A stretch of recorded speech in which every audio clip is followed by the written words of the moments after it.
সীতামঢ়ীর এই দুর্গোৎসবের সম্পর্কে আমাদেরকে নন্দলাল সরকার আমাদেরকে জানাচ্ছেন। এই পুজো বলুন। আমি নন্দলাল সরকার, সীতামঢ়ী গ্রামের বাসিন্দা। আজ থেকে 100 বছর আগে আমার শ্রদ্ধেয় দাদু মহাশয় মৃত্যুঞ্জয় সরকার, স্বর্গীয় মৃত্যুঞ্জয় সরকার এই দুর্গাপূজা স্থাপিত করে সীতামঢ়ীতে।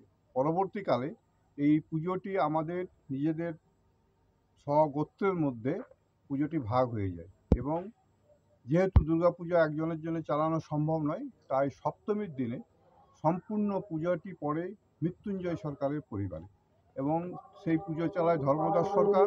পরবর্তীতে ধর্মদাস সরকারের 5 ছেলে এই পুজো চালায়। তার মধ্যে রয়েছে বাদল সরকার, গুণাকর সরকার, দিবাকর সরকার, শান্তি সরকার, নন্দলাল সরকার। আমি ধর্মদাস সরকারের কনিষ্ঠ পুত্র নন্দলাল সরকার এই বক্তব্য পেশ করলাম এবং পরবর্তীকালে এই পুজো আরও অষ্টমী, নবমী, দশমী আমাদের গ্রামস্থ সমস্ত আমাদের সহযোগিতা করে এবং সবারই সহযোগিতাতে এই পুজো এখন অনেকটা আগের থেকে উন্নতি হয়েছে এবং এখানে কোনো ঝামেলা ঝঞ্ঝট কোনোদিনও হয়নি।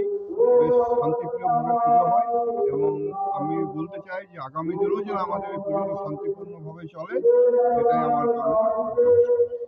অসংখ্য ধন্যবাদ। সবাইকে